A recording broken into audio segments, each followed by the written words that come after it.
So, ito na mga busing ang part 3 ng ating guitar tutorial. So, sa Banal na Aso Santong Topayo.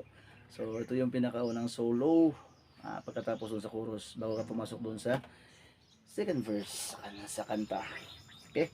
So, maiksi lang naman to mga busing. So, babagalan ko lang para masundan nyo. So, isa-isahin ko yung mga nota. Sundan nyo lang. Okay? So,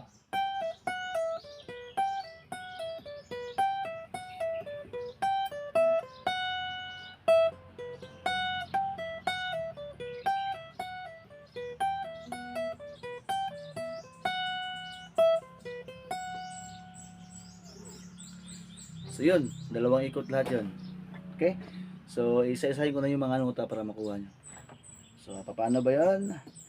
So 12 fret, first string, 15 fret, first string. So pull off tayo ha. 15 to 12. Isang kalabit lang. Yan. Tapos ang kasunod yan, 14 to 12. Yan, isang kalabit pa rin. So ito yan. Let. Okay, ang kasunod yan, sa taas tayo, second string, 12 fret pa rin, saka 15 fret, second string. So, mangyayari dyan. Okay. So, bali yung pattern na yung tatlong beses ano ulitin. Okay.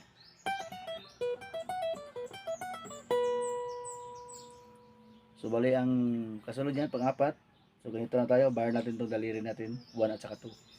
Dito sa 15 fret. So, kahit anong daliri ang ibabar niya kung saan kayo komportable. Ayos lang. So, kalabitin natin itong 1 to dito sa 15 fret. Tapos, lipat tayo dito sa 12 fret per string.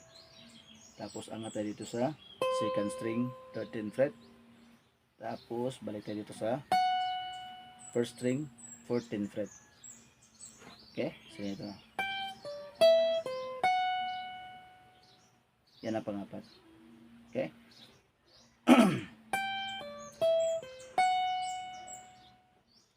So, buuin natin.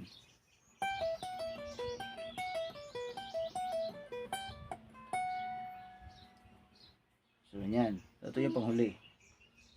So, 12 fret per string, isang kalabit, 13 fret, second string, isang kalabit, second string, 12 fret, isang kalabit, balik ulit dito sa 13 fret, second string, isang kalabit, tapos pababa dito sa first string, 14 fret. Yun.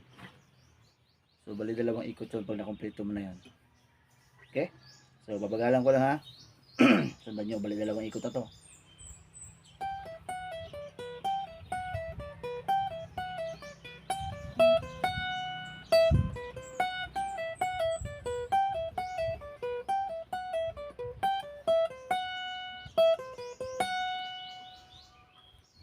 Okay, kuha na ba? So pagkatapos yan, balik na sa verse.